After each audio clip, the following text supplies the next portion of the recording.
Olá, meus amigos, muito bom dia a todos vocês. Sejam muito bem-vindos a essa meditação. Hoje, nesta segunda-feira da quinta semana do Tempo Comum.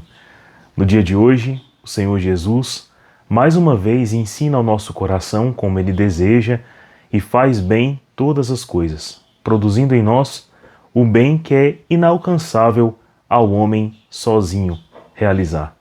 E no dia de hoje, para complementar essa liturgia tão bela, também celebramos a memória de Santa Escolástica, monja beneditina, irmã de São Bento, que por meio de sua vida, seus ensinamentos, nos ajudam a entender esta mesma coisa, como Deus é bom e favorável àqueles que Ele ama e àqueles que devotam ao Senhor um terno e verdadeiro amor. Então rezemos, pedindo ao Senhor que desperte em nós, por meio desta liturgia, confiança, uma vida mais devota, uma vida mais entregue e compromissada com a verdade. Peçamos ao Espírito Santo que produza isso em nós, por intercessão da Virgem Maria Santíssima. Então estamos reunidos em nome do Pai, e do Filho, e do Espírito Santo. Amém. Senhor Jesus, aqui estamos na Tua presença, e vos pedimos a graça, Senhor, de ter um coração voltado para Ti, de maneira dócil, livre, devota, alegre, mas dai-nos, Senhor Jesus, um coração que jamais se esqueça dos Teus benefícios, da Tua boa vontade, da Tua paciência para conosco e nos arraste verdadeiramente para uma vida de santidade. Dai-nos essa graça por intercessão daquela que sempre vos agradou, a Virgem Maria, e daquele que honrou a vossa paternidade, São José. Ave Maria, cheia de graça, o Senhor é convosco. Bendita sois vós entre as mulheres, bendito é o fruto do vosso ventre, Jesus. Santa Maria, Mãe de Deus, rogai por nós, pecadores, agora e na hora de nossa morte. Amém. Permaneceremos reunidos em nome do Pai, e do Filho, e do Espírito Santo. Amém. Meus irmãos, no dia de hoje, o Evangelho é bem singelo. Ontem mesmo a gente compreendeu o que aconteceu logo após aquela grande provação na qual os discípulos estavam na barca com Jesus e uma tempestade grave, quase naufragou a todos. Jesus dormia na barca, enquanto o coração dos discípulos, que já tinham visto de tudo, tanto a excelência da doutrina, da palavra, dos ensinamentos, como milagres, como o milagre da multiplicação dos pães e dos peixes, encheram seu coração de medo, mas colocaram o Senhor de pé, despertaram o Senhor, e o Senhor então dá prova de que Ele tem domínio completo sobre tudo o que acontece, dando calmaria ali à tempestade, fazendo suas ondas pararem, obedecerem. O Senhor demonstra que ao homem a fé, ela depende de um coração tão confiante, tão amoroso, tão decidido, que não se vê afrontado, desesperançado ou ainda incapaz de amar por causa do medo. Então o medo é impeditivo. E ao chegar na outra margem, esses discípulos, tendo vencido o medo, tendo aprendido uma grande lição, de confiarem plenamente suas vidas a Jesus, de terem com Ele comunhão, de perceberem que é sempre necessário deixar o Senhor desperto em nossa vida, não podemos arrefecer na nossa vida espiritual, na nossa amizade com Deus, se viram então dispostos, mais uma vez, a contribuir com o que o Senhor estava ensinando aos seus corações. E na passagem do outro lado se encontra Genezaré, onde Jesus já curou aqui na liturgia um endemoniado, que estava possuído por uma legião de demônios. Jesus fez novos discípulos. Este mesmo que foi curado, liberto dos demônios, passou a pregar para cidades inteiras a respeito do nome de Jesus. Também vimos que Jesus, nesta outra margem, vocaciona as pessoas, prega, né, diante delas, encoraja a igreja a lançar-se para mares mais profundos, onde pescam não apenas peixes, mas homens. E agora, de uma maneira bem resumida e direta, São Marcos fala também sobre essa outra margem de Genezaré, onde as pessoas são curadas, as pessoas são tocadas por Jesus. Então, meus irmãos, aqui em anteposição ao medo, a gente vê o que o amor pode gerar. Ele gera um coração corajoso, um coração altruísta, um coração firme, decidido, um coração que não questiona esse amor de Deus. E por isso, ele se vê tão confiante em sua vida, né? Confiante para rezar, confiante para perdoar, confiante para deixar muitas coisas passarem, mas para também alcançar o que Deus deseja para as suas vidas. Confiante que todo o prover de Deus há de contribuir para o melhor, né, na vida humana, para o melhor do que realmente precisamos. E é isso que acontece. Hoje, de maneira sucinta, Marcos narra isso no capítulo 6, versículos de 53 a 56, é dito assim, ó: Naquele tempo, tendo Jesus e seus discípulos acabado de atravessar o mar da Galileia, chegaram a Genezaré e amarraram a barca. Logo que desceram da barca, as pessoas imediatamente reconheceram Jesus.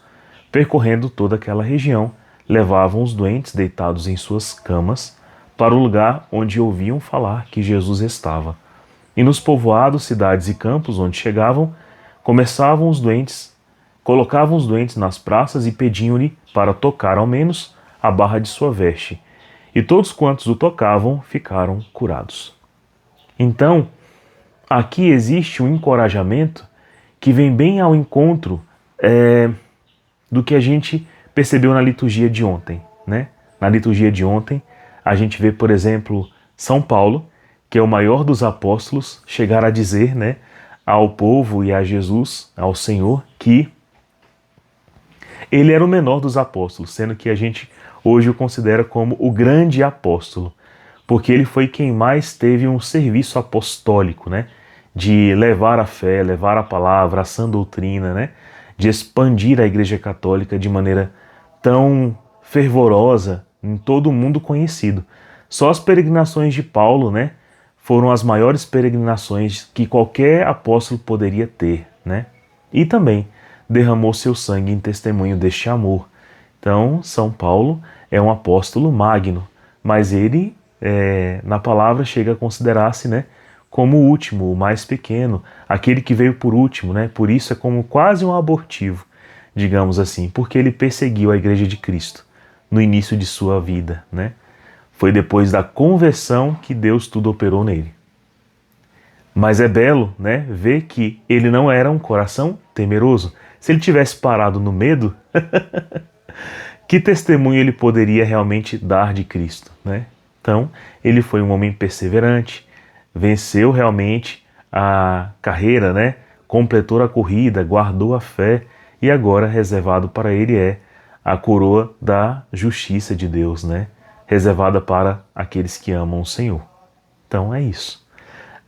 Outro exemplo foi de Isaías, né? Que é praticamente considerado como um quinto evangelista, digamos assim, porque ele foi quem mais profetizou a verdade em Cristo, né? Então ele tem uma figura de Cristo praticamente em suas profecias. E essas profecias são até recordadas na Páscoa, né? Onde a gente celebra a paixão, a morte e a ressurreição do Senhor. Então Isaías é um homem magnífico, né? Tido por Deus como grande, né? Eleito por Deus para isso. E tanto que sua vida é preservada, é enaltecida, até mesmo no Novo Testamento, né? Como Moisés, ao lado de Jesus na transfiguração. Então, muitos confundiam o Espírito de Cristo com o Espírito de Isaías. Por quê? Porque é um Espírito divinizado, né? Parecendo então tão divino quanto o de Cristo. É muito belo essa união. Mas ele, quando teve uma visão, né, do céu, vendo Jesus e seu manto, né, sendo despejado ali sobre todo o altar, ele percebeu uma dignidade tão grande entre os serafins que louvavam a Cristo, louvavam o Filho de Deus, né? O Messias, que ele falou assim: eu sou pecador, minha língua não pode louvar porque ela é pecaminosa, né? Ela é suja. E aí um serafim com muita generosidade divina foi lá e atiçou, né, como um brasão, como um acendedor, aquela labareda da chama propiciatória que se dava a Cristo naquela visão, e abrasou a língua de Isaías, né? Olha que coisa linda, que coisa bela. E ele pôde então experimentar purificação, né? Então se ele parasse, se ele tivesse medo, né? Se ele resistisse, não, comigo não, eu não sou digno, né? Que tristeza, porque evitar-se-ia então sua própria profecia. Mas, graças a Deus, ele teve coragem. O amor encoraja, é isso que eu quero dizer. Por mais que o amor venha para nós e diga para nós assim, ó, você está errado, aqui, aqui e aqui, né? Seu caminho está errado, desça do cavalo, seu caminho está errado, para de proferir coisas ruins, seu caminho está errado, seja obediente a Deus, à família, ao voto de matrimônio, seja obediente à igreja, ok, né? Mas se eu parar aí, né? Se eu não tiver amor, não tiver coragem, como é que eu vou colocar Jesus de pé na barca, né? Para aplacar as tempestades que com certeza virão e que são realmente amedrontadoras, né? Então, não tem jeito. Outro exemplo dado foi o de São Paulo, São Pedro, né, no Evangelho, que diante da graça, né, de Deus mostrada ali enquanto naquela pescaria vieram tantos peixes que tinham que encher 2 barcas, né, em atenção à palavra de Deus, São Pedro percebe seus pecados e diz: se afasta de mim, Senhor, porque sou pecador. Deveria ele ter dito então: se aproxime de mim, Senhor Jesus, porque eu sou pecador. Mas Jesus, percebendo sua humildade e sua coragem de dar testemunho de suas falhas, de seus erros, ele aproxima tanto que o faz, né, chefe da igreja que ele mesmo fundou, né, que Jesus mesmo fundou, tendo ele por chefe, por líder. Meu Deus, quanta graça, né? E essa graça, por exemplo, tem Santa Escolástica, né, a santa de hoje, que é irmã de São Bento, né? Os dois nasceram bem próximos, né? Na verdade, eu acho que são gêmeos, se não me engano. E eles tiveram um grande choque com o mundo. Perceberam em Roma, né, ambos, que o mundo estava degenerado por valores maus, por coisas ruins, né? Por incorreções assim gravíssimas. E os dois tiveram então o ensejo: vamos para Deus, né? Corramos para o Senhor, para o amor verdadeiro. É aí a solução. E aí São Bento, né, foi para o ermitério, né, para fora das cidades, para viver uma vida contemplativa, né? Deus iluminou seu coração, surgiu uma regra de vida, né, que prezava o trabalho, o silêncio, a contemplação, a meditação, a vida sacramental, a vida na providência, e assim foi.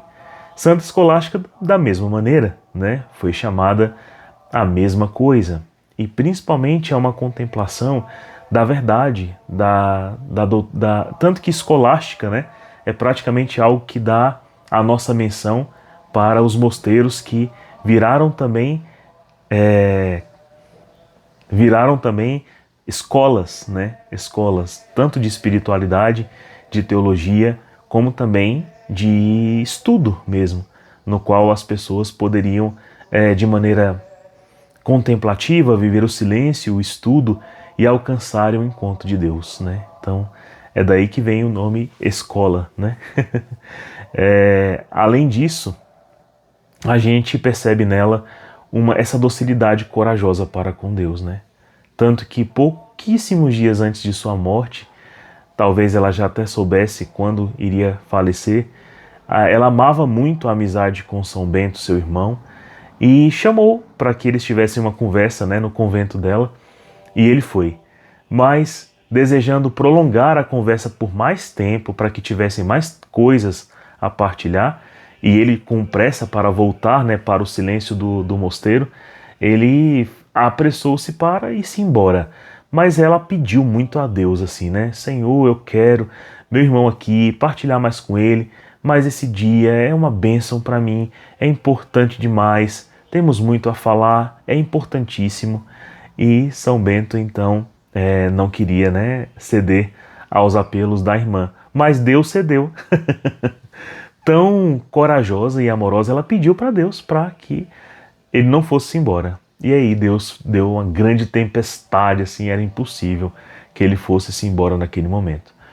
E São Bento chegou a falar assim, mas você é teimosa, né? Foi importunar o Senhor. E aí ela falou, mas não foi você, não é você mesmo quem diz, né? Que devemos tudo pedir a Deus, principalmente o que mais nos é caro. E assim Deus fez, atendeu a prece dela, de retê-lo no convento, e não a dele, da pressa de ir-se embora. E valeu muito a pena, porque 3 dias depois ela partiu para o céu. E Deus deu a graça a São Bento de ver a alma de sua irmã partir, né, para o céu na forma de uma pomba branca, né? Então ele viu, teve essa visão espiritual. E pouco tempo depois também partiu ele dessa terra para unir-se a Deus também na presença ousada de Santa Escolástica. Então, ao perceber assim tantos exemplos, né, de homens e mulheres corajosos que se prostram diante de Deus com uma certeza animada, vigorosa, são pessoas que creem exatamente no que a palavra hoje diz, que Deus, além de nos fazer, quer nos redimir, cura todas as doenças, né? Basta tocar a orla de seu manto, o que sai dele realmente é santo, né? E devemos então buscar, né, com uma vontade renovada, genuína, de perceber que nele temos toda a alegria, né? E se tivermos medo, meus irmãos, daquilo que nós temos que corrigir, nada feito. Tem muita coisa para corrigir? Tem, mas que comece logo então, né?